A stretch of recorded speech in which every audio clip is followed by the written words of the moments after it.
sa maghapong pamamasada sa maaraw man o maulan, hindi yan alintalikod na ay pangangailangan din sila sa pang-araw-araw na buhay. Tama ka dyan, Noel. Kaya naman ngayong araw makakasama natin si Engineer Calando Marquez, ang LTOP National President, para bahigiin tayo sa mga benepisyo para sa ating mga PUV drivers. Calando, welcome back sa Rise and Shine Pilipinas. Good morning. Good morning, sir. Hi, good morning, Dayan, at good morning, Prof. At maraming salamat to sa pag-imbita nyo sa akin.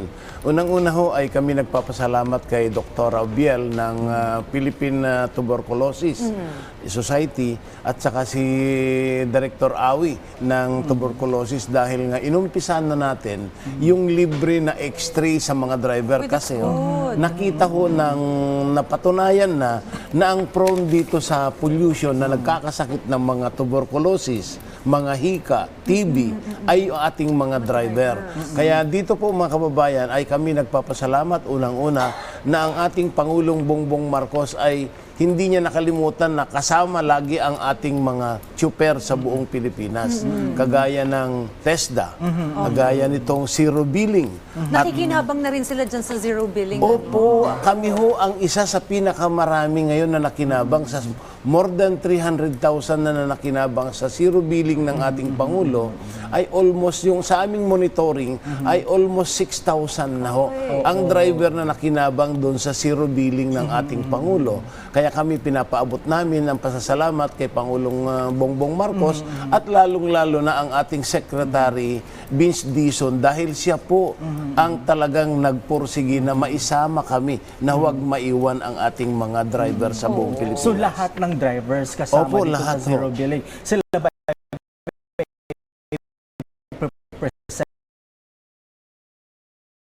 doon ng aspeto? Ipakita lang ho po ay nagawa namin ngayon ay pinminla sport organization, cooperative, corporation na kailangan yung master list nila ay maisubmit sa amin at saka ipadala naman namin po doon sa DOH. In at the same time, nung nakaraan po na sakuna, itong bagyo na nakaraan na daming nabaha, ay kami rin po ay nakikinabang kaya nagpapasalamat din kami kay Secretary Rex Gatchalian at lalong-lalo na yung napakabait na napakasipag na si Asik Irene Dumlao dahil siya ho yung talagang tumawag sa amin na isama kami doon sa pamimigay ng mga ayuda doon sa kanilang food packs. Oo, sa DSWD yun. Maigit hindi nalilimutan. At nabibigyan prioridad ang ating mga PUV drivers. Now, doon sa TESDA, ano naman yung mga programang napapakinabangan po ng mga PUV drivers? Ay, ito ho yung napakaganda dahil malapit na namin Ilons. Hindi ko palang may sabi ngayon dahil pinapainal pa po yung petsa na ito po ay libreng aral sa TESDA. Lahat ng kurso ng TESDA ay pwede nang ma-avail magsimula sa driver, asawa at anak Extended buong Pilipinas. Kaya ito ho ay nagpapasalamat kami sa ating Pangulo dahil kabilin-bilinan niya na isama kami sa programa. Kaya kay Secretary Benitez ng ating TESDA, sana ho ay talagang mapahusay natin dito dahil kasama sa pundo kami ngayon doon sa mga programa para dito ho sa walang maiwan sa laylayan ng ekonomiya. Maganda to kasi siyempre madidevelop yung mga skills. Kasi sa TESDA, di ba, skills development yung tinuturo doon. So maliban sa pagdadrive, ano mga skills ba ang available para Saan sa ba ating sila mga interested also may to learn? nalaman nyo na ba yun, mga ganung bagay? Nandun na ho, hindi ko lang dala dito yung kumpletong listing na ibinigay sa akin ni Secretary, yung kanyang Kiko.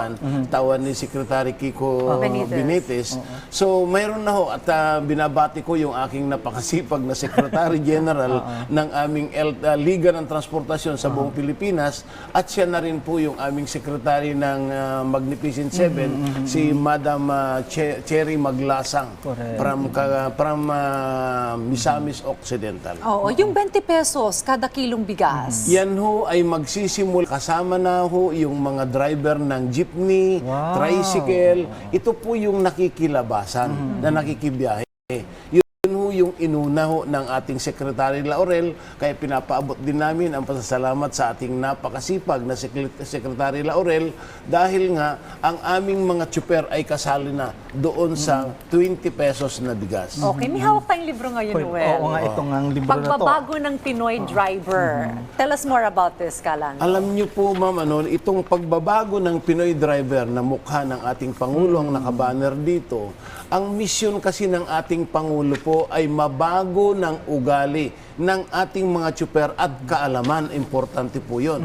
Na ultimo yung ating Pangulo, minsan nabigkas niya rin na yung mga kamote drivers.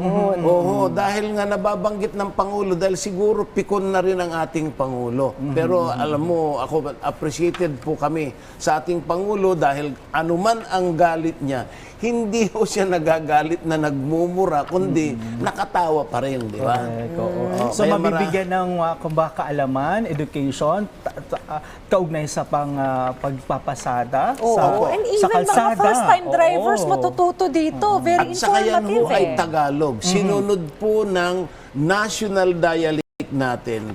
Kaya minsan nung sinasabi natin, hindi nagkakaintindihan kasi yung dialect natin, dapat yun yung unahin. Kaya nandito ho ang mukha ng aking mga kasamahan.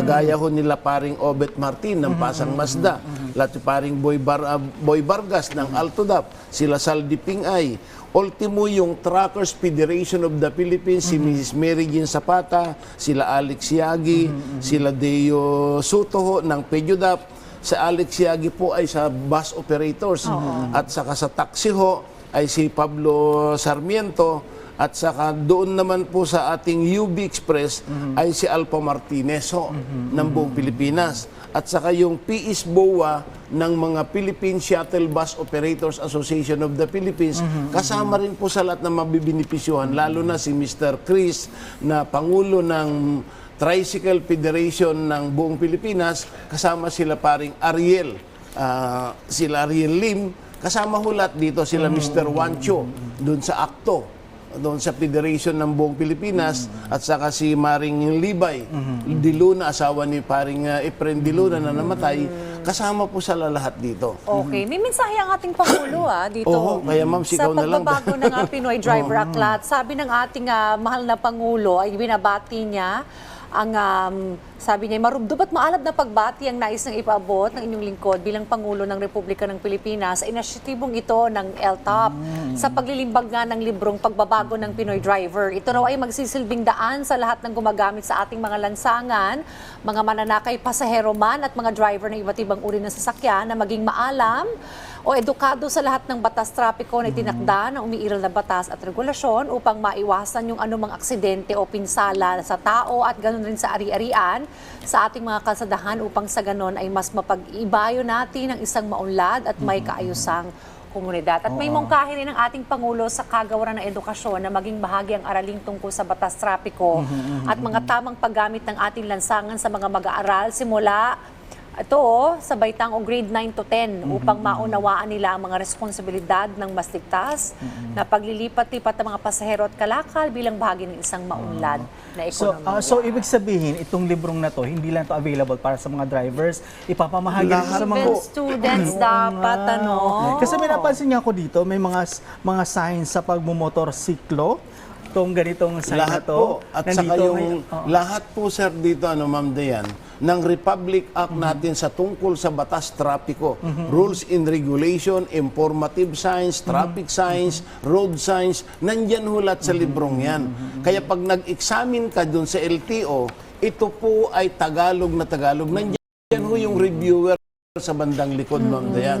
Kaya ini-examine nyo sa LTO, nandoon po lahat. Kaya yan ho ay in-insert na po yan ng ating Assistant Secretary na si Assistant Secretary Bigor Mendoza. Maraming salamat po, ASEC, dahil nga yung libro ng ating Pangulo ngayon po, naka-edukasyon na inilagay na sa LTO kay ASEC Bigor Mendoza.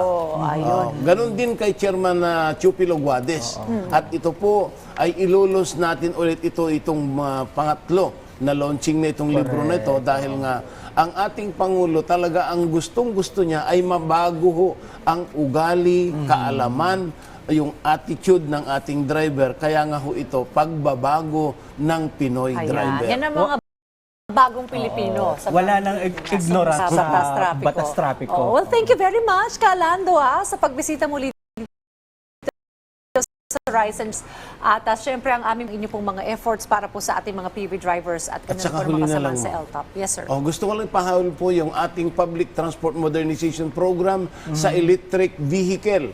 Ay kasali na ho tayo at ngayon po ay pinag-uusapan na dahil gusto ng ating Pangulo ay maging electric vehicle public transport na tayo sa buong Pilipinas para ho maibsan ang magkakasakit at Ayan. wala na pong pollution. Ayun. Very good yan. Well, thank you again, Kalando Marquez, ang LTOP National President. Mabuhay po kayo. Salamat po, Kalando. Salamat po. Salamat po, sir.